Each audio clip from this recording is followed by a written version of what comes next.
Greetings, honored listener, and welcome back to my show. My name is Alex. I'm an author and digital artist, and I'm here to bring you some fascinating wisdom from the art and design industry, as well as the depths of the unconscious, the realm of the gods, the world from which art comes from. So I have a fascinating guest already for the second episode, which is amazing. But before I introduce him, let me give you a little poem. Now listen very closely.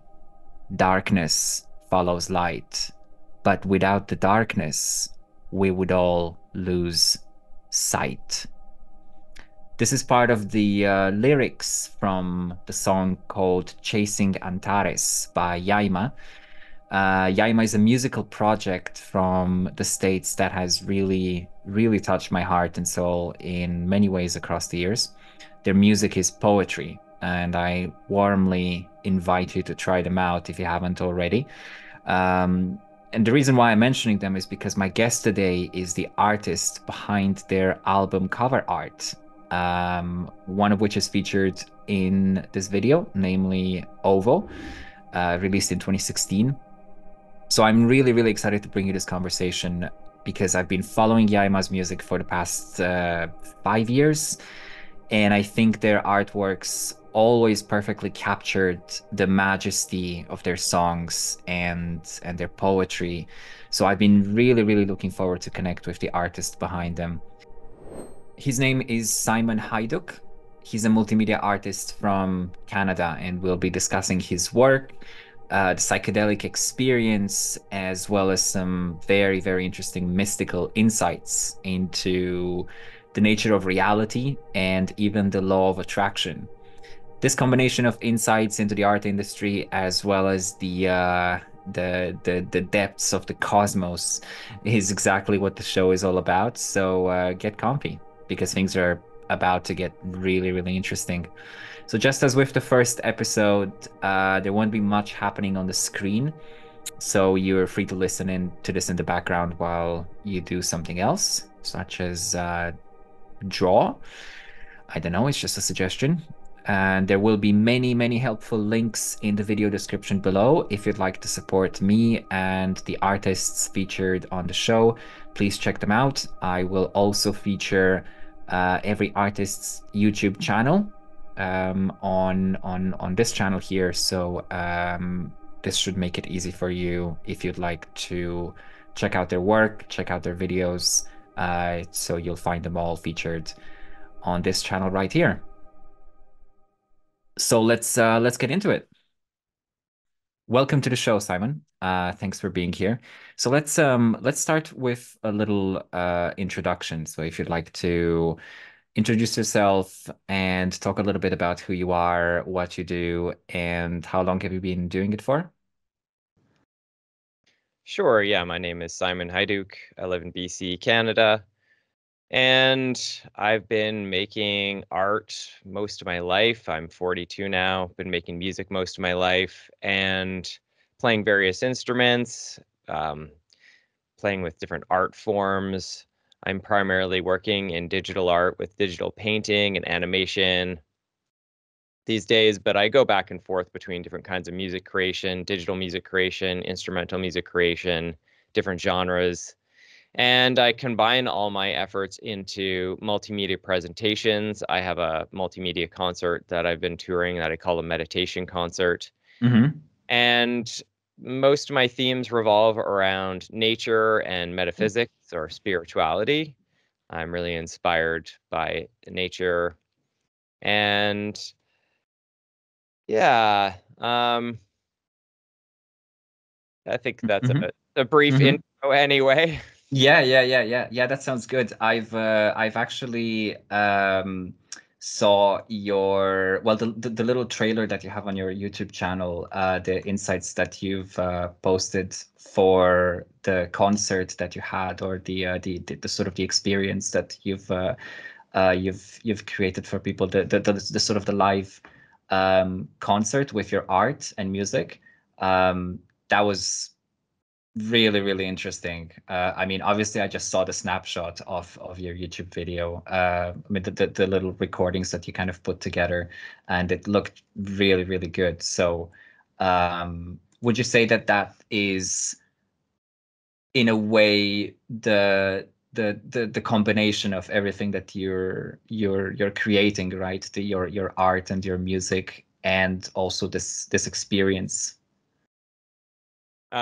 Yeah, well, that what that is, and its title is Mettagrove, and Yeah. it really is a synthesis of everything I've been doing in the realms of music and art for so many years, like especially 20 years getting into visionary art, psychedelic art, and it really brings them all together. And I wanted to do something like a meditation concert, is kind of what we could refer to it sometimes. Uh, so it combines an active guided meditation, but also has elements of a music concert and cinematic film.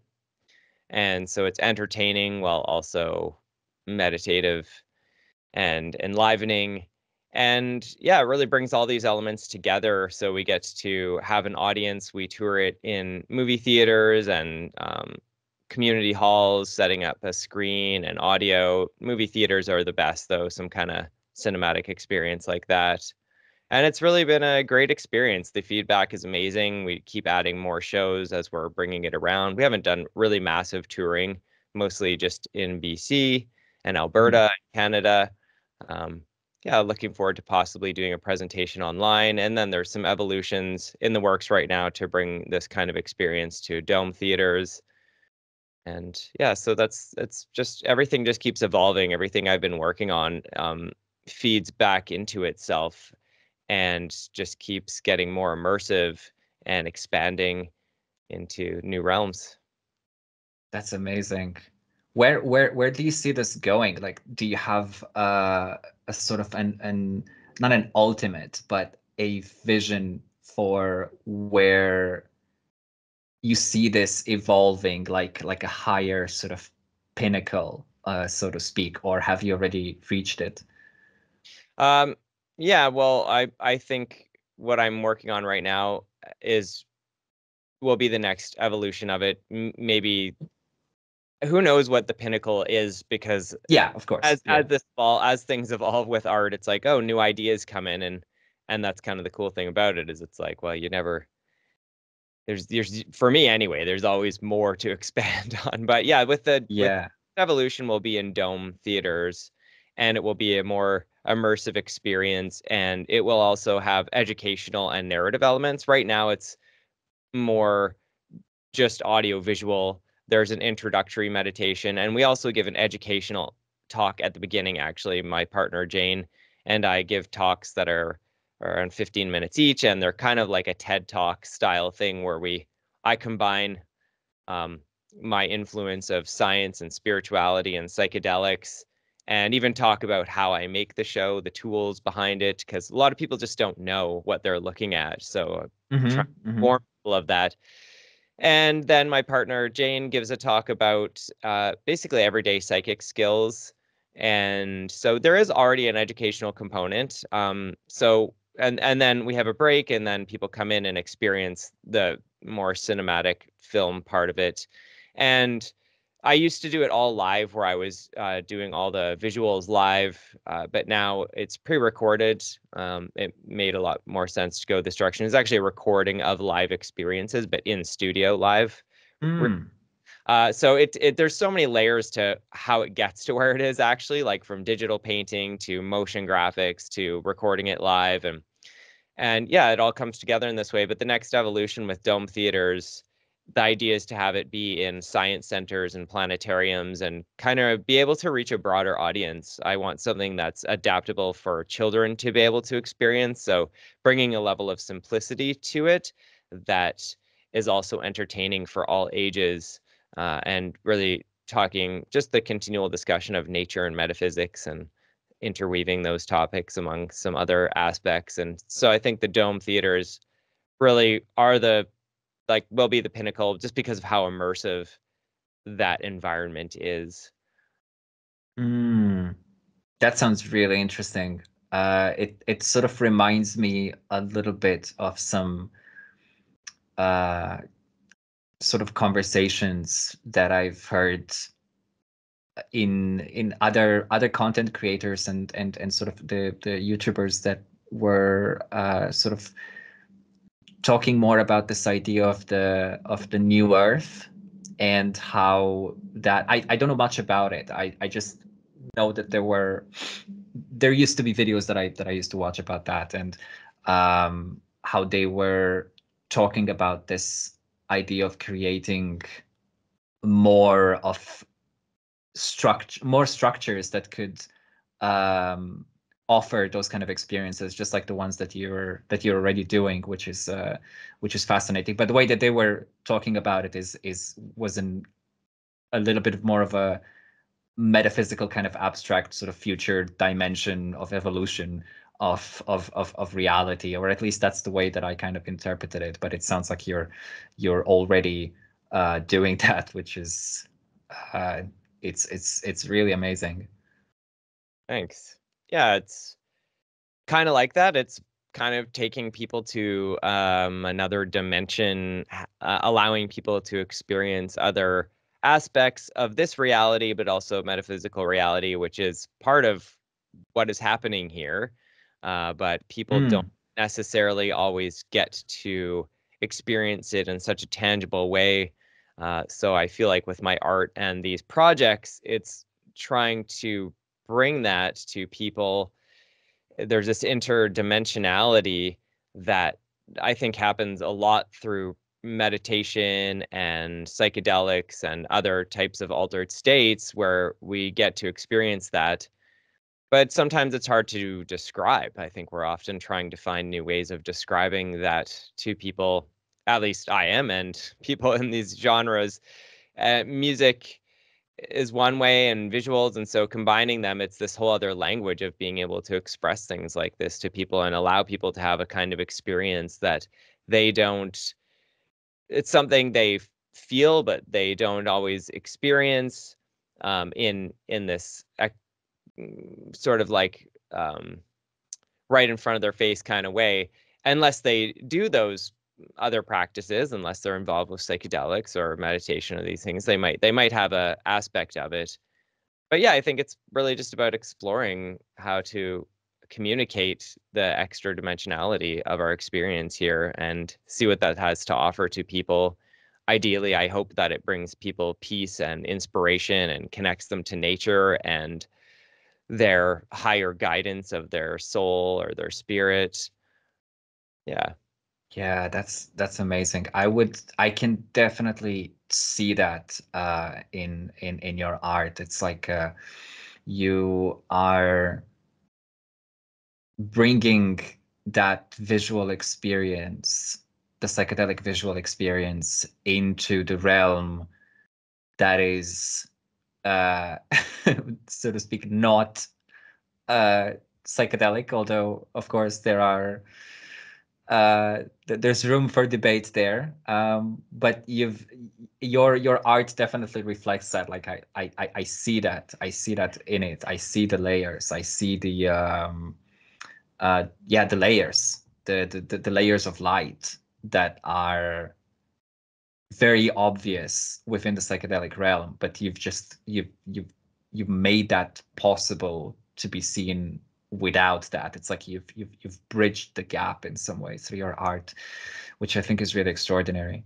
Thank you. Yeah, that's been a process of trying to figure out how to make that happen. And Yeah. I feel like my getting into digital art really helped me be able to express that. I was doing more traditional mediums with watercolor or acrylic and oil painting, but I definitely found it difficult to be able to express all those layers. And then when I discovered digital art, it was, but there it is, because you can work with Yeah. layers, you can work non-destructively. It's very experimental without ruining the canvas. And building up layers is just a whole other thing, especially when working with light and different layers of transparency and glowing energy. Mm. Really provides the ability to express those different layers of reality. And a lot of what I'm showing are things that I've experienced Hmm. usually on psychedelics. They usually have a lot of bright colors and patterns and shapes, and I often think of it as cymatics. So it's like seeing sound or seeing this metaphysical energy as though, do you know what cymatics are? Um, not quite. Please do expand on it. Yeah, so it is cymatics is capturing the vibrations of sound in photography. So it's Ah, right. often into like platelets of water or sand filaments, and it's quite extraordinary the intricate patterns and geometries and mandalas that we can see as sound frequencies are sent into these, and then photographs or videos taken of it. And so it's like, okay, well, sound actually becomes visible and tangible in this way where, wow, yeah, there's this underlying geometry to it, but we hear it. We just don't always see it. And so I feel like in my art, I'm expressing these patterns that are interconnecting to all matter. And it's kind of like sound, it's sound and light frequencies that weave into each other. And that's sort of like the underlying fabric of what this realm is, that we're really just still trying to grasp an understanding of what that is, even. Yeah, yeah. Now that you mention it, I do remember seeing the recordings and the pictures of what you're describing, and that's definitely something that I really really want to kind of delve a little bit deeper into. But first, I wanted to touch upon the work that you've done and that has uh, brought us here together, really, because I discovered you, and correct me if I'm wrong, but I believe that this is sort of. I don't want to assume that it is, but I'm guessing that this your most popular work is the artworks that you've done for Yaima for their albums. Is that a correct assumption? Um, Because I wouldn't say that they're my most popular, but it's well known through them to yeah, specific audience, definitely. Yeah, for sure. yeah, yeah, that's I'm a huge fan of their work, so I really wanted to find out who the artist was behind their albums, the cover art. I mean, they're just really really incredible. Yeah. Um, so I'm really really curious to know that because I love their music and I love the vibe and I love the poetry that they have. So Yeah, would you like to share like how did that happen? sure. How did you get to work with them and what was that like? I'm really curious. I'm pretty sure that there's some interesting stories going on there. Sure, yeah. It was oh, I don't know what year it was. Maybe it was 2014. Whenever they put out their first album, the singer Pepper reached out to me and she was really interested. And I actually wasn't really taking commissions for album art at that time and kind of was almost turning her down. And I hadn't heard, I think they had some samples and I was like, oh, this sounds cool. But I was just working on other projects and it's just not where I was at. But she convinced me that we should work together, and rather than doing a commission, they found an image of mine that they liked, and so it was an image I had already created, and then I did the graphics for the album cover, for the CD, for the insert, and all that. Um, and yeah, once I actually listened to their music, I was like, oh, this is totally an awesome fit. Like they're trying to find this fusion of digital and analog, and that's what I'm working in it's like nature. I paint a lot of nature, but it has also this digital feeling to it. And I think that really, really resonated with them, and I really resonated with their music. I love it. They're amazing people. I've got to know them over the years, Pepper and Moss, and one of their previous members, Jeff, he was with them. And um, yeah, it's been a great exploration together. The other album covers they did commission specifically, so they had a Hmm. general idea of the concept of the feeling and what the album represented, and they were pretty also flexible with me having a lot of just creative flow with it, and yeah, coming up with something based on an outline that they gave me. And so yeah, and then I've done some visuals with them at concerts, and their music is featured on a few songs in Mettagrove, the concert, my meditation concert that I'm touring. I do think that our styles fit together quite well, and a lot of people feel that way for sure. A lot of people do find me, certainly have said, "Oh, I found your art," and that's awesome. I definitely appreciate all that, and it's yeah, it's been great working with them. They're amazing artists and people.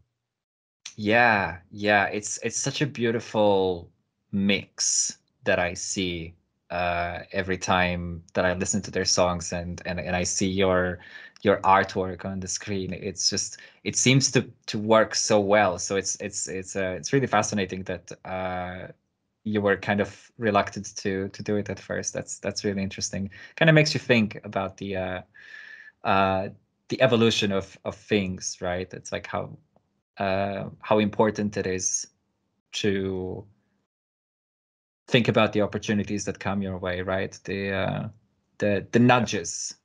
Mm-hmm. Yeah, yeah, for sure. It's funny. Well, sometimes we're like reaching outside of ourselves to connect with other people to be seen or recognized, perhaps, and feel like there's some kind of success that can come Mm. in another way. And then sometimes it comes through the back door, or these connections come that are a bit of a surprise. And yeah, like for me, like I said, I can't remember exactly what I was doing. I think I was just feeling like I was, my plate was full with projects too. So that's why I didn't want to take on commissions. And it can be tricky actually doing commissions, uh, Hmm. working in that way. And so that's why I was hesitant. Maybe I had just felt burned by one or something, that because that has definitely happened in the past, like having bad experiences. Um, Mm. and so I might have just been in that spot as well. So kind of just feeling a bit shy of going in that direction. But yeah, it's great to always be open to new experiences and connections. I always like, I'm appreciative of people reach out to me. I don't always have the availability to work with people, but there's no harm in reaching out to someone to see if you can make a connection. And yeah, sometimes it takes a bit of persistence. Um, I'm even going through one of those right now, I'm reaching out to someone to try and work with them. And I'm just reminded of that process of like, it's kind of a dance of like, okay, don't not like how much information do you give back and forth until it feels like there's a click of like, okay, I think this is something that could work here. Um, yeah, it's really fascinating, especially just being on the internet and it's not a personal connection, like so it's so different Yeah. to meet someone in person. Like I feel like had I met Pepper in person for the first time, it would have just been a lot easier. But just through email, you're just looking at text on a screen and there's no it's hard to get a feeling or anything from that. Yeah. Yeah, yeah, yeah, yeah, absolutely. This kind of reminds me of a little bit of a reflection that I've been having in the past couple of uh, days or so, on the idea specifically of effortlessness in and flow in connection to a different relationship with life and with reality. And I might be jumping over a few things here, but I kind of feel like it would be interesting to discuss this, especially from an artistic perspective. So delving into the psychedelic experience, um, I've only recently started to dip my toes into it, and I can say that it's been extremely transformative. I also do keep a spiritual practice as well. I've been keeping one for many years, and I read a lot of texts, a lot of there's a lot of big influences in my life that have kind of taught me many things along the path. But psychedelics change everything, and I really feel that on so many layers. You know, that they completely change the way that you interact with the world and with reality. So, in regards to that, would you say that the your experience with psychedelics has that changed the way that you um, interact with the flow of your art, if that question makes sense, in terms of effort? Yeah, yeah. Does it feel effortful, or does it feel like it flows gently, like a river? I would say both. It's Mm, an interesting combination. So I could go back to what I would describe as my awakening experience with psychedelics. I had dabbled please. in high school in the mid 90s, late 90s, and kind of mostly in party situations. And that's just weird. Like it was kind of fun. There wasn't much intentional about it. I don't remember learning a lot except kind of like, wow, weird. Anyway, and also like scary stuff because it's weird. And this is another tangent, but just like psychedelics, I don't really recommend them to people actually in party environments unless you're uh very familiar with them. But even then, I don't personally like doing them around a lot of people. There's a lot of psychic energy and I get overwhelmed, and especially like high school, like a lot of drinking, different, it's just a different vibe. And as you pick up on all these weird things that are happening anyway, so kind of that's a little bit of background. And then in my 20s my life started to get more intentional. I was learning about meditation and spirituality and synchronicity and all kinds of cool things like that, and just bringing more intention into my life. And a friend suggested, hey, we should really do um like 3 tabs of acid and listen to only Tool albums. To Tool, and I was like, all right, I like him, I'm game. And so I were like, let's do this. That was sort of like the in first like really intentional setting was just the two of us and just a room and just music. And I was like, well, let's put out a big piece of paper that we can at least draw on. And and it was just yeah, a big sheet of poster paper with Sharpies, actually, just pens. And um I had this experience of like ultimate flow, like the first time. I mean, I had felt it before in other ways. Anyway, I'll get back to that. But like with my art, it was this new threshold. There was this new breakthrough, and really, what happened was I felt and saw and experienced the music being channeled through my hand, and saw my hand sort of moving on its own as like a record needle, but all over the place. Like it was drawing all kinds of things um, that I just had no mind of really controlling. And I was just allowing the experience to happen. And if I were to show you the artwork, you would be like, wow, that is like a horrible mess of squiggly lines that makes no sense. But to us, because of the state we were in, it was like worlds upon worlds upon worlds. It was so beautiful and amazing. and Mm.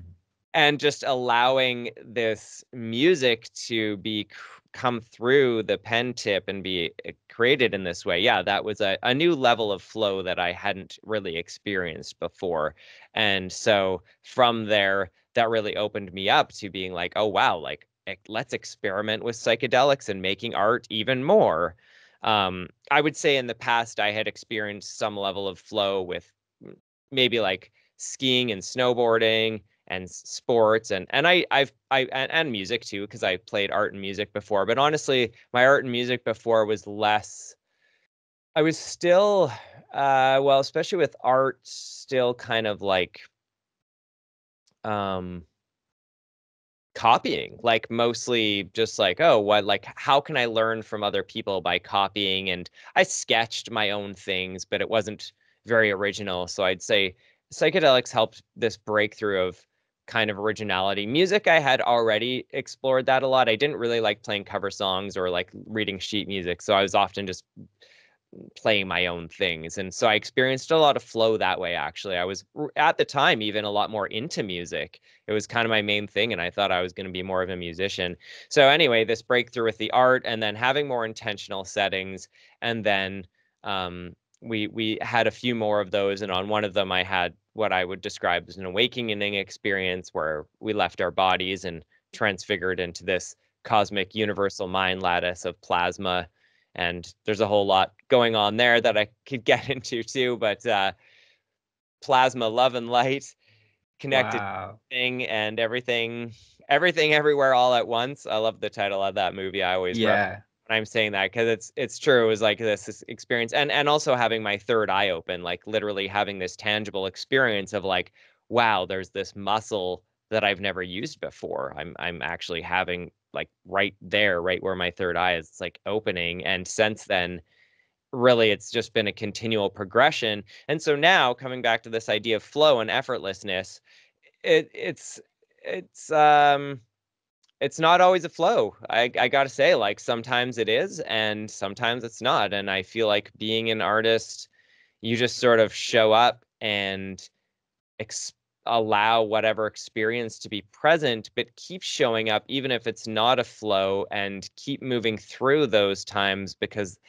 that that it's like this devotion to me, to to the experience and to these crafts, to be like, well, not everything's just amazing in life, and life is, there's a lot of suffering and struggle, and I think creating art and music has those elements to it, but it's sort of like what crystallizes these beautiful moments and happy accidents too, because I think when we're not in the flow, and then we click back into it, these happy accidents happen when we're exploring, and then it's like, wow, oh my god, it's like this aha moment of this breakthrough that it fuels the inspiration to keep going. And if it couldn't just always be a continual aha moment, like then it would be boring in a way. It would Mm. like, well, because you kind of, in at least in this physical realm, I feel like a lot of it's set up for us to experience contrasting feelings and experiences, so that almost so that like the good experiences really feel good, and um otherwise it would be neutral. And uh, yeah, so yeah, it's a lot of back and forth between flow and not flow, and so just keeping exploring that. I think there is an element of any artist where the more they are in their craft, they do get into a flow. It's easier to tap into, I guess. Mhm. And um that we everyone has their methods, I suppose. I think though also it depends if you're sort of pushing your own boundaries, like pushing your own envelope to see what's next. And sometimes that can be like a flow, and sometimes not exactly.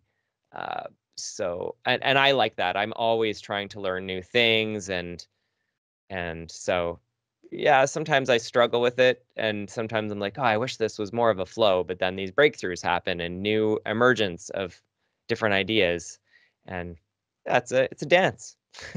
Yeah. Yeah, Can't it's catch a every wave that comes by. Sometimes you sit there in the water and wait. I don't know if you get that surfing reference or other people do, but it's like that also. I do. I do. Yeah, yeah. Well, they say that the unconscious is usually represented as the ocean, right? Because it's endless and Mm, it's deep and it's dark yeah. and Yeah. there's many things that are swimming in its depths, So uh, Yeah, and I like that because Alan Watts says too, we are both the crest and the crest. I want to say the crest and the wave. Oh no, I just lost what the quote is. The crest and the trough. of the wave. So we're the peak and the lower part of it also. So that is the experience of life. It is these peaks and valleys, and we experience both as we ride through. Yeah, I love Alan Watts. He's definitely been one of my greatest teachers, really. And your reply really fits with the idea behind this show, because I really want to talk about that space that we've just discussed. You know, the invisible womb of creation, so to speak. You know, the one that the ocean that I think all artists sort of tap into, and then they become sort of these kind of channels for these things to come through. These things, or this thing, I think plural or singular just doesn't really make sense as a concept in that realm anymore. And and I think this is also what makes it really interesting. Speaking of that realm, I've not really experienced the same. I think obviously you're a lot more experienced in navigating that realm than I am, because I've not really had that many experiences. I've only had two psilocybin guided rituals. I think that's a better term for it, rather than just calling them trips, although they are trips. And they have been very, very interesting, but there's definitely more to explore there. But one thing that really, really stood out among many was that this notion of the duality of being awake and being asleep disappeared, and it felt like a concept that just didn't make sense anymore in a space that was completely timeless. It was the first time in my life that I experienced timelessness, and that was one of the most liberating things that I have ever felt. Yeah. And that the lack of that duality, in a way, allowed for a transformation of my perception of reality. So it really felt like this idea. There is this idea of paradise, right? That especially in spiritual literature, sometimes you get this idea that after you die, after your physical death, you travel to some other realm. And in my mind, I always imagined it as some sort of another planet, but with like different trees and and houses, and I don't know, and mountains and things like that. I don't know. But in that realm, it felt like paradise was here. It was this thing, this present realm where we are, but just on a different layer. Uh, would you say that that's? I'm curious to know what you think about that, especially because you're a lot more experienced, and you've been doing this for a lot longer than I have. As I said, I've just started dipping my toes into this, so I'm very much at the beginning of my journey, and a lot of the ideas that I have are based on intellectual knowledge that I've accumulated through many, many years of reading about this stuff. But reading about it is one thing, and experiencing it is another. So maybe if you'd like to talk a little bit about this idea of reality, maybe, and of being awake or asleep. How did you perceive that? How do you perceive that now at this point of your journey? So maybe in some other way I could say, is this all a dream? This would be a much simpler question. Yeah, I guess it depends on what the definition of dream is. It's Yeah. funny. I was just listening to this audiobook of a book. It's called Encounters by Diana Polska. Anyway, there's a lot of really interesting synthesis in there, similar to my experiences.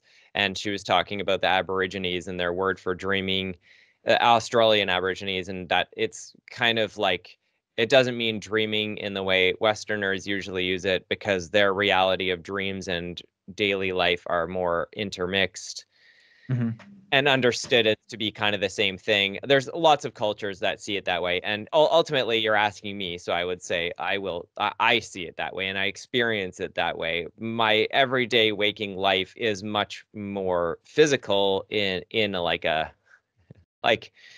like the dream experience, and I have a lot of lucid dreams where I'm flying or I'm in some kind of control of it. Some I'm not, but they're like pretty fantastical. I have like really intense sci-fi kind of like Marvel movie style dreams sometimes, and then sometimes they're just a bit more normal where it seems like everyday life.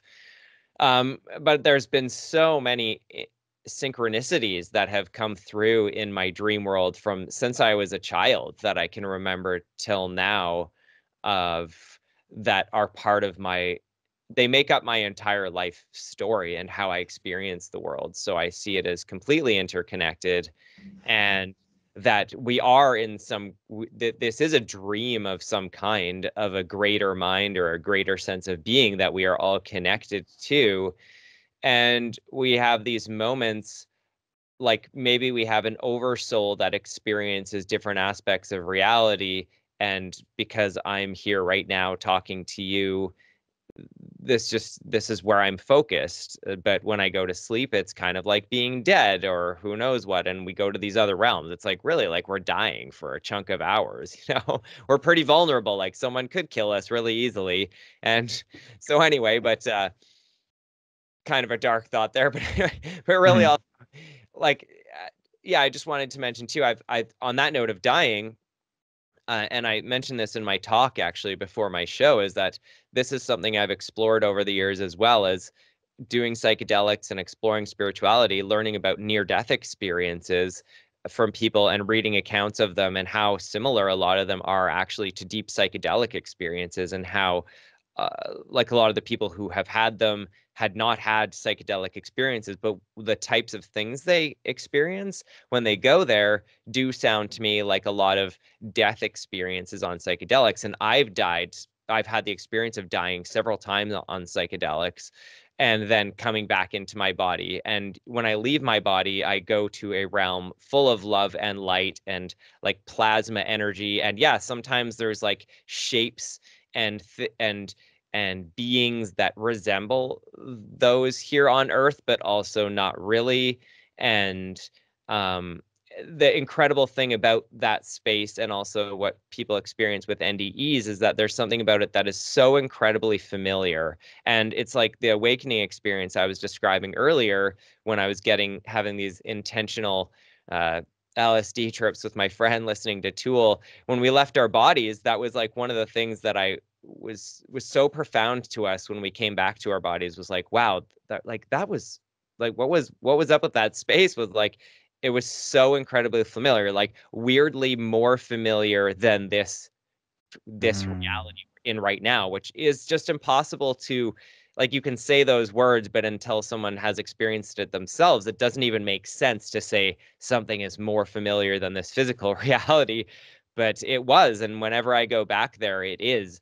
And there's this deep sense of knowing to me that, yeah, we're not physical. We're very much made of something else and connected to a greater mind, if you want to call it, a greater oversoul of other interdimensional, multidimensional realities that experiences has these different ways to experience aspects of multidimensional reality.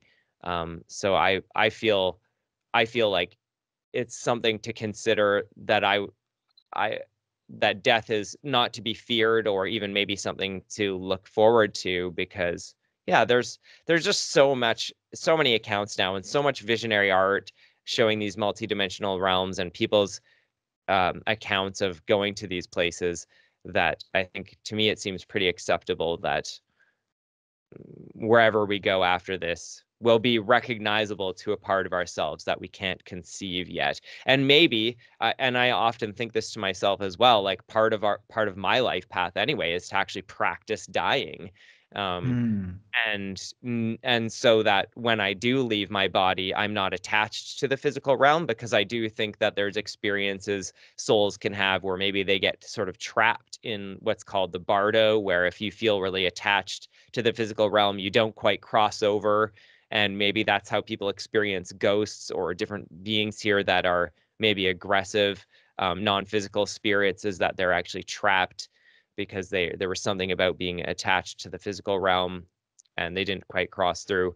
I think that there's so many different so many different angles to take on it. And part of my path with psychedelics and education in these realms of multidimensionality has also come through not only my personal experience but also reading. And I would credit the Seth material by Jane Roberts to be, for me, some of the most profound and resonant of describing multidimensional physics and the nature of dreams and reality, that I've come across. There are many books, and I highly recommend them to people that are interested in exploring these concepts. Hmm.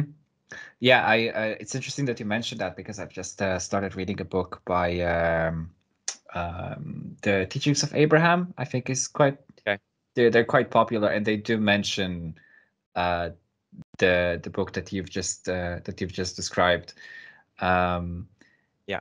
and I'm actually curious to know what you think. If you could put it in like as few words as possible, what you think about the very, very, very almost too popular topic of the law of attraction. This just, it's such a common thing for people to find, especially as they discover spirituality for the first time. And I think it's like it's one of the most immediately available concepts for people. And I'm just curious to know what what you think about it briefly. What how does it work in your experience? Yeah, sure. I've enjoyed a lot of Abraham Hicks material, and I know that they come from the background of exploring the Seth material. It's more like, I would describe that as sort of very elementary compared to the Seth books, and I don't mean that in a derogatory Hmm. way at all. It's just they don't go into nearly as the detail Yeah. that the Seth books go into.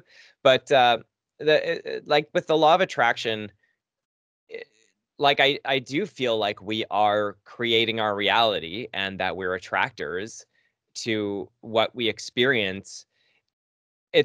I would say it's just it's convoluted in this way that's hard for us to like grasp. And Yeah. I feel like sometimes it makes a lot of sense. And when we're in the flow of life and things are effortless, and that's what Abraham's always talking about, it's like, wow, I'm a manifester. Everything's easy for me. Everything just falls in my lap. And I probably have like a more cynical edge.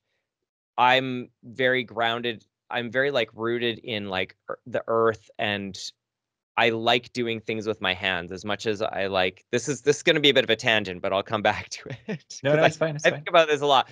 But like I like doing things with my hand. I like growing my own food. I like building things. Like I said earlier, I was like, wow, the weather's nice. I can go do some construction outside. I get a little nutty when I'm actually just always in front of my computer. And there is an element to that that is there's actually a struggle. Like there's an effort to it that I actually enjoy. And I Mm. like the resistance of doing physical work. I like working out. I like doing sports. I like using my body and moving and feeling the tension of resistance. There's something about it that there's this feedback that is enjoyable to have gone through the effort of something and coming out the other side and being like, wow, that was, I did that. And so the idea of pure effortlessness, I just think is unrealistic and hedonistic in this way that is I think the idea of the law of attraction just being like, make your life like living on a cloud and everything amazing just comes to you and you'll have all the riches and yada yada. That's not actually attractive to me. And I think part of the law of attraction is learning what we even want. And I think we don't even really often know what we want in this life. And a lot of what we think we want has been handed down to us through pop culture or whatever. Like it's actually other people's ideas. And so we get stuck on thinking we want something because it was shown to us as like that's a yeah, that's a thing, that's a marker of success or whatever, but we haven't gone deep into ourselves about like, why do I want that? Like, what would be the benefit to the pocket of my reality that I inhabit and that I experience? What is the real benefit to me, and not just me, but also the other collective beings that I'm here with? And I feel like this I was actually I was like listening to something of someone actually talking about this yesterday, and I was actually getting annoyed. So it's funny you brought this up because it like this flow that they're in and how amazing it is. And okay, this is gonna sound, I don't know. Anyway, whatever. I'm just gonna say it. It's kind of funny, but like okay, so I'm 42 now, and I guess what I'm just it's kind of funny saying that I'm like learning how to become an adult, and I'm really at this age that like, well, really, I really should be already an adult, but I feel like my generation and especially younger generations have lost what it means to actually put effort in and to be part of even like your local community. And kind of I'm just now learning about civic duty, and I'm part of a official community planning thing. And I'm not saying that to like be like, I'm so virtuous and whatever. And I'm actually torn about it. But the thing is what I'm learning about is I think we often like there's this idea where we can ride through and attract things so that there's no effort and everyone can take care of things for us. And I think that's kind of been handed to us from the elites and royalty and the sort of puppet masters of the world. And they're addicted to that. And so I think that sort of seems attractive to people. But I think being involved and understanding what it means to struggle connects us to our ancestors and what it means to be on this physical plane and the animals and other beings here, and will kind of humble us to actually being more involved in physical earth and not just like lofty experiences of like, well, when can I leave? Can I make this like, as the most pleasurable experience possible until I exit out of here. And don't get me wrong, like I also have a lot of that going on too. Like I have all my physical addictions that, whatever. Mhm. People have different kinds of addictions, and you can use that word however you want. Like even just food itself, like maybe I eat more than I want. Anyway, I'm kind of like spiraling out on this, but it did just come up for me yesterday. So I do like thinking about it, and I tend to have, and maybe I'm cynical about it sometimes because it hasn't quite clicked for me. So maybe that's it. Maybe I just don't get it. And I don't, but I also, I like aspects of effort. And so it's kind of finding that balance, man. It's like, how can we participate here without just writing things off as like, well, everyone will take care of things. I can manifest a bubble of reality where I don't really have to do anything. And I don't know if that's what you mean by law of attraction, but I think that's what a lot of people think. And that's what I was listening to yesterday. It was like that someone having that experience and trying to sell people on it. And yeah. So I don't know. What do Yeah, you yeah. think about that? Yeah, no, I don't think you're cynical. I'm very much with you on everything you said. I I'm fascinated by it to the same degree that I'm fascinated about the nature of reality, but I am even more fascinated by the nature of the ego. And if there is one thing that the law of attraction, as it has been popularized in worldwide modern culture, if there's one thing that it does is it appeals to the ego a lot. And I think that definitely can become a trap because, as you said, a lot of people don't know what they want and why they want what they want. And once you start digging deep into that, that's where a lot of the true self-knowledge comes from.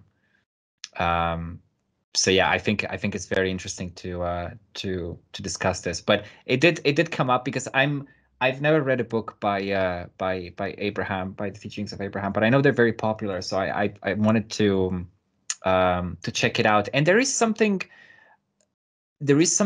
pleasurable, you know? It's like it's like chocolate in some way. It feels like chocolate. It feels like because the ego by its structure, you know, it I think it often feels very unsafe. So every time, so it seeks things. It seeks to create safety. It seeks to construct a reality in which it can feel safe. And I think this kind of material, it definitely appeals to that idea that, you know, I can kind of manifest all of my desires, and then I'll be happy. Mm. um and there is something to it. There is definitely something to it that I think is definitely there, because I've experimented many times with it in various ways, and I've obtained various results. So I think that the only answer that I could give is, and that anyone could give really, is I don't know. Because as you said in your reply at the beginning, you know, it's too convoluted, um, and it's very complex. But there's definitely an element to it that I think works. But yeah, I really liked your answer. I I appreciate you sharing that. Yeah, thanks, man, and thanks for asking. And I think, like, to me, what I would add to it, because I do actually think it's important. I think a lot of it has to do with how we sort of show up. Yeah. And Abraham will talk about this a lot as your vibration, your frequency. And I think that that is true. And the challenge with that, though, is that it can be tricky because then all of a sudden we can put too much weight on ourselves. Like, oh my God, like my frequency did this. And like if something good happens, we're like, yeah, my frequency did that. Or my vibration's awesome. And then when something super shitty happens, we're like, my vibration was off. And both of those are true. So if something shitty happens and our vibration is off, it's actually pretty cool to be able to reflect on it and be like, what was off about my vibration? Like, were my thoughts like in the gutter with that? Like, what were my intentions, and how are they relating to this reality and the other beings that I'm experiencing it with, and these other tools that I'm using? Mhm. Because I think we're sort of, that's, we're blocked from that often in our in as our like ego is the forward experience. There is this other experience that's these underlying the underlying kind of unconscious ego that is also directing us. And so I think it's good to put ourselves in check and wonder, like, what were my intentions there? Why did that work out that way? And what do I really want from these situations? And I think psychedelics have shown me that a lot. Like, holy crap, like being in a space with a bunch of people where you have simultaneous experiences where you're literally changing the fabric of reality together will really kind of hammer that in, because it's like it's not as vague as the collective kind of everyday experience. It's happening right before your eyes, and it's something that Yeah. you can't really explain. And that happens to a lot of people on psychedelics, where they have these simultaneous unexplainable experiences that are only explainable in the moment that you had together. And it's very psychic, and Mhm. it's very plasma like. It's like a, like you can literally see the fabric of reality changing before you, and it's like your imagination is joined, and you know it with the other person. It's obvious, and no words are being spoken. So it's very real. I think it's, again, though, yeah, it's like how it's taught often. The like there's like the sexy elite side of it that is trying to manifest your desires so that there is no effort, but then what are you doing? uh, yeah, it's really fascinating. So I do Hmm. appreciate you going into it. I think it's a huge part of our experience here to actually really understand the nature of reality in this way, like how much we're actually participating and how we respond to reality. I feel like Vipassana meditation really taught that to me a lot too, because it goes into those are the 10-day silent retreats where you go and you're not talking, and it's like 10 hours a day of meditation, and you can really see where your mind is at, or one can, with your cravings and aversions, and trying to find some level of equanimity to sort of dissolve those, because they do bring a lot of suffering. And so that's also tuning into our frequency and vibration, and really seeing how we hold that within our body, like mind, body, and spirit, and how we express it in the world. So yeah, it's a really deep topic. Yeah. It shows. It shows, given the amount of books and material that's flooding the internet, that has been flooding the internet for a while, but especially now, s- I I I noticed that there's so many more channels popping up with this kind of material, and especially with the ease that we have available now of building these sorts of um, voiceovers and generated content to just just put out there hundreds and hundreds of videos. And I think this is um, a good way to kind of approach the conversation about the rise of this new technology, the AI.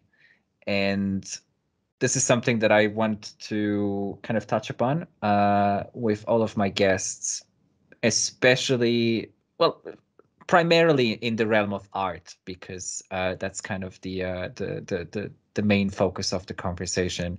And I'm curious to know what you think about it. Um, this overwhelming, noisy, uh, but also incredible new technology that's coming out now that can create these. You've seen it, right? It's I have a lot of thoughts on it for sure. I could yeah. I could go on about this subject for a long time. Yeah, what how do you feel about it is what I'm really curious about. How does that make you feel? How does it make you feel to just open your browser and see it flooded with a million AI generated artworks Mm. from people that you'll never meet, and that you don't know where they're coming from, you don't know how they've been made, but they look better than, or like not better necessarily, because better is a very subjective term, but they look technically impressive, right? They look, a lot of them have very interesting contrasts of colors and shapes, and some of it is really bad, but some of it, it looks very interesting. It looks better than what I personally could come up with in a week, and this thing just appears in a minute. Yeah. um and it's followed by 100 more, and it really feels like it's drowning out everything. And I know a lot of people have a lot of thoughts on it. But you, as an artist, I'm really curious to know how do you feel about this? Yeah. Well, like I said, it's a super deep rabbit hole, and there's so many directions I can spiral out on. There is no black and white feeling for me on it. Mhm. I Geez, I could go back to about a year ago when I shared online, a video essay by another artist called Steven Zapata. He put out a video called it was an essay, a video essay called "The End of Art," and it was about AI and how this would happen, and it would end up just taking over and flooding our streams, and it would just get continually more intense, and everyone would be able to just pump out content, and it would be relatively meaningless, or you'd have to like really sift through to find the meaning. And at just before that, at first, what I was seeing with AI art, I was like really enthralled, and I knew some artists that were exploring it. I was like, wow, this is so cool. Like, what is this? Like, I'm seeing them create things that I've never seen before. Like, they're combining these art styles, and it's really awesome. And then through his essay, I learned like, oh, it's actually stealing art, or is it stealing art, or how does it even work? And I got kind of upset about it. I still had the question mark, but I wanted to share it and share my concerns at the time. And I like in general, when it comes to like AI, the bigger picture of it, I remember reading Ray Kurzweil's book back in the 90s, The Age of Spiritual Machines. Maybe it was the early 2000s I read it. Whatever it was, I was like interested but kind of freaked out. And while I use tons of digital technology, so I feel kind of hypocritical, I'm also extremely fascinated by it, and I like being on the cutting edge of technology and using it. And I can easily go into like doomsday scenarios in my mind and think of like the worst possible things. And especially when I see the people creating it, like the people funding it, like a lot of it is funded through the military, and there's a lot of nefarious um, foundation for AI in general. And humans are weird beings, and yeah, our weird egos drive our intentions often. So yeah, there's a lot of fear. I can have a ton of fear around it. However, I will say that over the past year since putting out that essay, I've also explored it in another direction and realized like, wow, how can I use this, and how can I explore these tools for um, the evolution of what I am trying to express, and what I'm trying to express, I feel like is part of our collective consciousness that is trying to better understand our place here, our relationship to each other and the environment and this reality. And I feel like there's a lot that AI can provide in that context. Actually, I feel like I'm now seeing it as that's what it is. It is us. It is an extension of us. Like, is it that it's all of our stolen information? Like, sure, tons of it was put in these databases without our like written consent, but where we've all been using the internet, and the internet is in a way of an extension of all of our minds and beings. So having these tools be able to we're able to express this extra dimensional part of ourselves. It's almost like what you were saying earlier about the dream reality becoming more real now. It's like we're starting to cross this really weird threshold where what I'm seeing with art looks a lot more like dreams than anything I've seen before. And there's like this kind of renaissance happening that, yeah, sure, there's so many things about it that suck. A lot of artists are losing their jobs. Like, I don't know if I'd ever get hired again to do commission art for albums or anything like that. Even though I was saying before I'd kind of put it off, I was still once in a while doing them.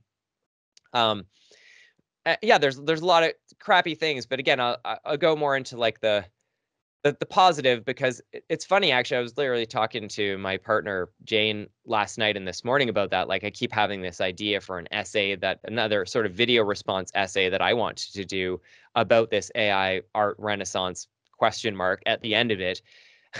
Because I think I will always and will always have this like wondering with technology, like, is this the right thing? Like, I don't know. Like, sometimes we feel like it, but I feel like people that are conscientious, at least, and I am often questioning my intentions, there's often a question mark to what I'm doing, but we're just in it. This is just it's happening now, and it's not going away. And yeah, sometimes when I see those feeds of just endless art that people, takes almost nothing. Like, literally, you can go on any one of those AI art generation things and have no skill at prompting and make really cool looking stuff.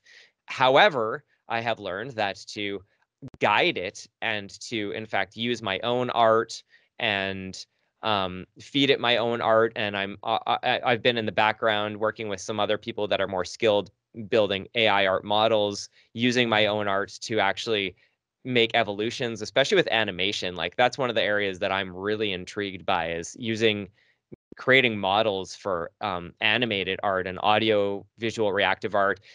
And ultimately what it comes down to is like, now since everything is going to be, we're just getting inundated with all of this, that there just has to be more meaning behind what it is that we're doing. And so it, as part of the renaissance, it's not just the eye candy of like, wow, like now there's just more, and it's more detailed and more fractally and more colorful, or whatever it is, more. That's like the sort of gratuitous side of it. Is, well, where is the more meaning to it? And I really intend to explore that in anything that I do with it. And my projects going forward are that, is like, what is the meaning that I'm bringing to it? And maybe I'll succeed, maybe I won't, I don't know, but that's where I'd like to go with it. And it's yeah, it's a challenging thing to explore. There's a lot of controversy, and there are bad actors or bad intentions within it. But I think that ultimately it's hard to avoid the fact that it's part of our collective consciousness, and we're speaking to ourselves through it. And we're also speaking to a higher dimension of ourselves that we're just barely able to understand. And it's not, because it's not artificial intelligence. It's not really thinking. It's all of our input that's going into it, and there's algorithms created to that we can interact with. And I've had experiences with it where I'm like, wow, I feel like I'm actually having like a psychic this like psychic experience. It's almost like watching these images materialize before me as I'm creating them, as I'm prompting them or whatever. Is uh it's very bizarre, and it kind of freaks me out. So Yeah. I'm not like fully like, it's the most amazing thing, and whatever. Like part of me feels that way, but then part of me is constantly like also upset about aspects of it. And I kind of think too that like maybe with the flooding of the internet, like it might also make people leave social media. Like people will become so inundated with stuff, especially with news. Like just imagine, and like how much more fake shit people are going to see. I've already been trying to get off social media, like deleting the apps off my phone as much as possible, sometimes putting them on when I need to do stuff. But it's like, it's obviously made a total mental health crisis for all of society. There's some okay things about it, but also like, yeah, we're pretty sick from it. And the flooding of it with the lack of meaning will maybe drive people to interact with the physical reality and their earth and their hands more. So we just don't know. Anyway, it's a pretty big rant. I could go into a lot more details about other aspects, but it's definitely a fascinating one, and I'm curious to see where it goes. Yeah, thank you. Thank you for sharing. Meaning is at the forefront of the conversation surrounding AI, as far as I'm concerned, because it really, really feels like there's no, it's too much, and there's no meaning behind it. And I feel like that is makes it a lot harder for people to understand uh, where is meaning found. So the crisis of meaning has been discussed by other people in the past, but it's definitely very relevant, and it was extremely relevant even before the past, what, it's been 1 year, 2 years now. Um, it's definitely been very relevant before, and it's even more relevant now. How empty it's all starting to feel. And now that these language models can create lifelike or almost lifelike, but give it another year, at the rate with which No, no, it's no, dude. They're lifelike. Like it's they here. are lifelike, It's here. right? Like the shit that's happening on Midjourney right now, especially, is like the especially in the realms of photography, like it depends what you're seeing, because a lot of people maybe are only seeing like art or variations of like art, like paint, sort of digital painting, whatever, that kind of thing. But the Yeah. realms of photography and what it's doing with photography has become, I think, to any general viewer, but I even think to savvy people that understand what they're looking at, indistinguishable. Like they've gotten incredibly good with like the human form.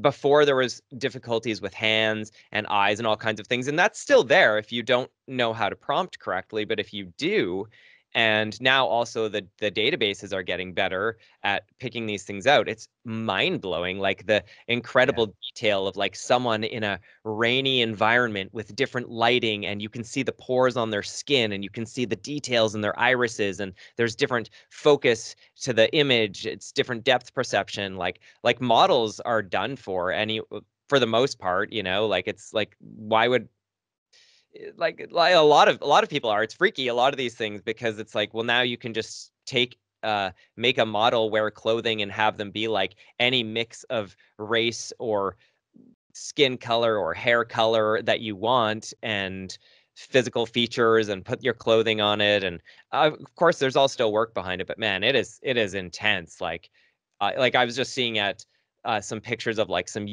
excavations of like archaeological digs of UFO crash sites that someone made on Midjourney, and it's like like they look like historical photos. Like we're never going to know what reality really is anymore.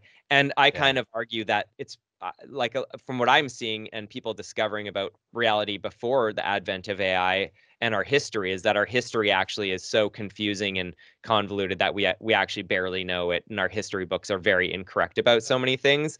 Yeah. So man, we're just getting into this really crazy, weird place with what reality is through AI. It's really fascinating. Yeah. Yeah, it's interesting that we've been discussing psychedelics before, and I kind of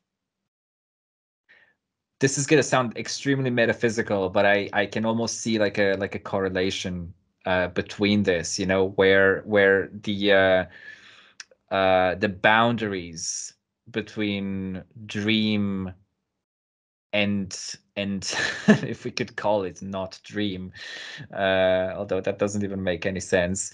But for the purpose of the conversation between dream and reality, the boundaries get, they disappear.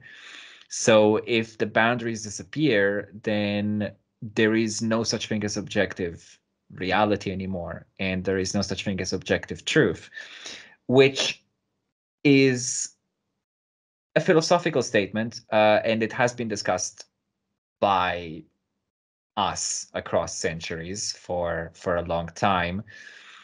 But I don't know if it has ever been as relevant as it is today. And it's something that really that I find a lot of. It's very frightening, but it's also in some sense very liberating, because one of the most powerful things that I've discovered in my spiritual studies, so to speak, is this idea that uh, reality is subjective, Mhm. truth is subjective. Um, your world is in some sense your world, and the experiences that are happening to you are maybe in some way tailor-made for you by the universe, by this higher mind, by the gods, by, call it whatever you will. um but your experience is your own, whatever that means, and whatever you make of it.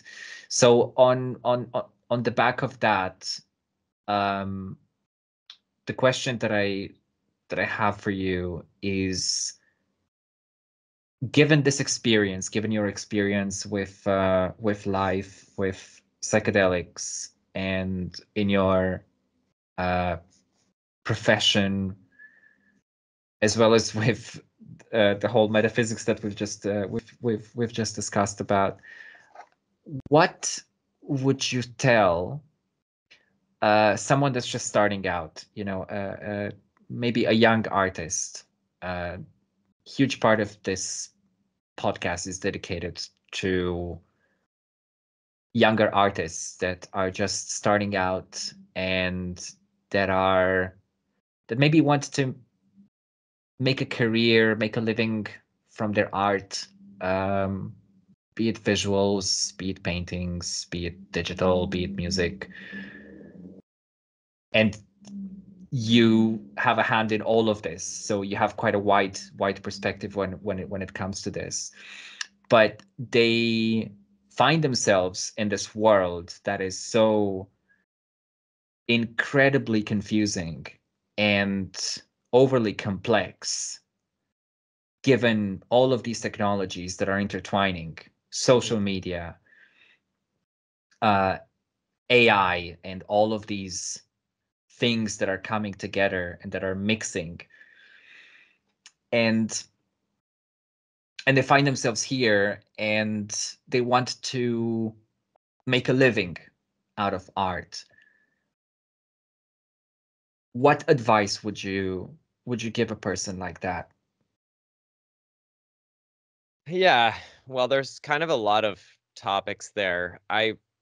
What's coming to me is something about making sure you are honest with yourself about the effort that you're putting in to learn what you're doing and be authentic to that.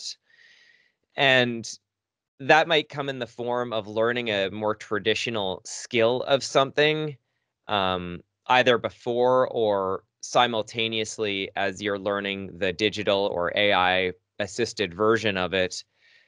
Because ultimately, I think it will be more satisfying to people.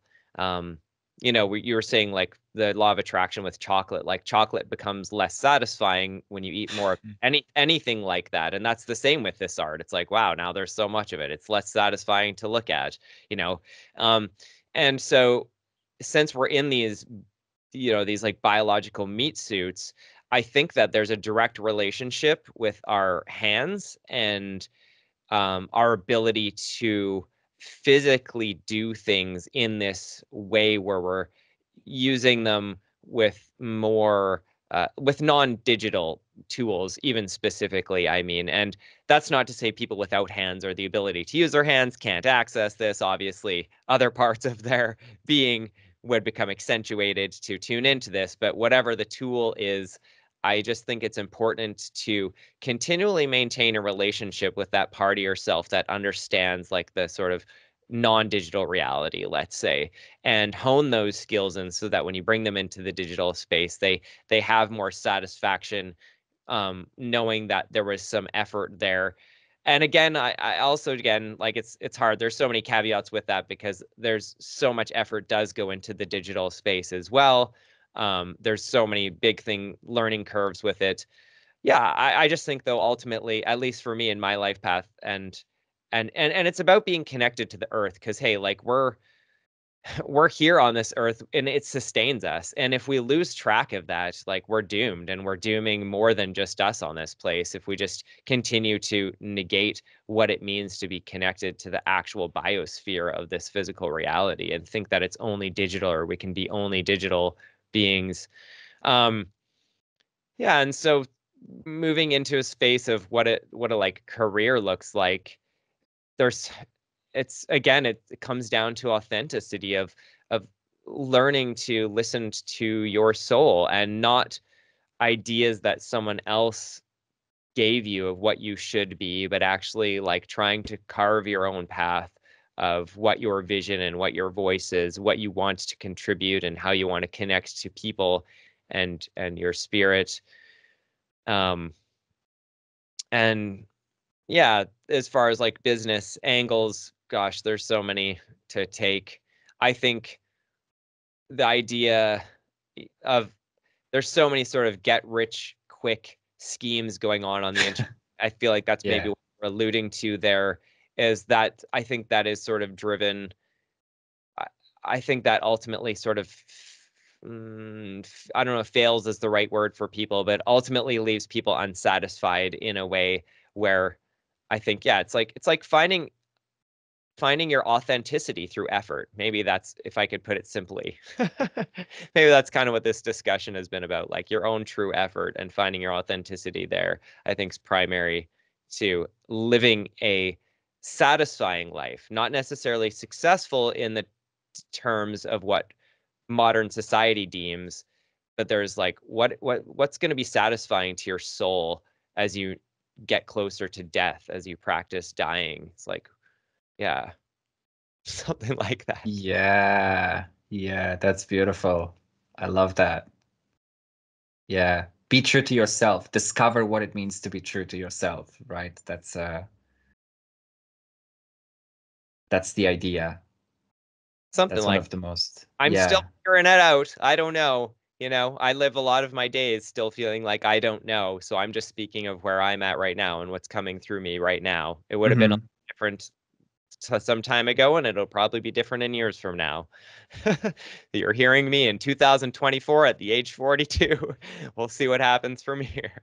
I feel like I could say also though, like really, like that's been a thread that I've followed for much of my life, is some kind of authenticity through my own efforts, and I appreciate that. That brings me joy. So yeah. Yeah. Yeah, that's beautiful. That's beautiful. I really like that. Um, yeah. So if people would like to follow you and keep up with what you're doing, support your work, where would be the best place for them to find you? Yeah, sure. My website is artbysimon.com. So just like it sounds, probably easy for most people to spell. Or you It, can find it at simonhaiduk.com. My last name is spelled Haiduk. All my social media links are there. You can find me on social media at Simon Haiduk Art. And yeah, you can explore the different pages I have to offer and things that I have to offer there. The concert that I have is metagrove.net, and that's Mhm. Meta UTs. Yeah, that's I'll make sure that all of the links are in the description. But if there's anything that you're particularly doing anytime soon that you would like to announce, so the concert, I believe, and you also have prints on sale, I think, on your website. Is that correct? Especially of the cover arts. yeah, for sure. Yeah, thank you. Yeah, it's all there. There's all kinds of merchandise, canvas prints, paper prints, hats, clothing, stuff like that people can get into on my website. It's all at artbysimon.com. You can explore my music. I have some different music albums ranging from ambient to post rock and prog rock, and just explore the different tabs on my website there and have an adventure and yeah, see what you can find. And yeah, of course, my concert is listed under there as Mettagrove. I have some shows coming up in Canada, um, Nelson, Cranbrook, and Kelowna in March, and nothing more super specific planned on that front. Right now, I'm actually just deep in the process of working on this dome show and developing the narrative so I can try to bring some more meaning and education to the world. And that's a lot of behind the scenes work. So, um, oh, I guess people can check out. Yeah, I did post recently on all my channels like Facebook and YouTube and stuff, like a 360-degree immersive scene. That's sort of the foundation of where I'm going with that dome show. So if you'll probably see it as one of the first posts on my YouTube or Facebook and such. If Mm-hmm. you want to check that out. And I also believe that your YouTube channel contains, or was it on YouTube or on Instagram? I'm not entirely sure exactly what I've seen it, but there's a very interesting breakdown of your process of how you created some of your artworks, which I think is uh, it's very valuable because that's exactly again another point of this conversation is that this is the difference between um, discovering the actual artist instead of the AI generated image. So you've got your breakdown on how you create the artwork, and I think that's very valuable for people to see. So I believe that's either on YouTube or on Instagram or on both. Is that right? Yeah, it's for mentioning that. Yeah, that's well, it's there are various time lapse video processes of my digital painting on YouTube, and then I did recently post a couple on just um, on Instagram and Facebook that are they sort of just break down the layers of the digital paintings. So those are two of my most recent posts. And then I should add, I kind of forget about this. It's something new that I'm doing. It's kind of like a Patreon. It's just a different platform called Locals.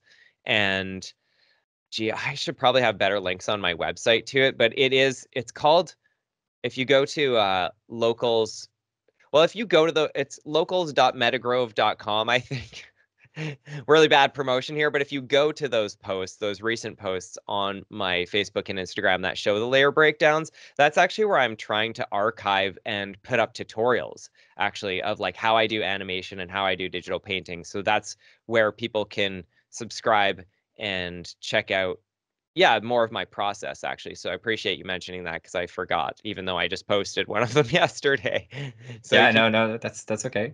yeah, you can see the layers. I have some Photoshop files. People can see how I build them in Photoshop. And yeah, so I'm trying to get into teaching a bit more as well.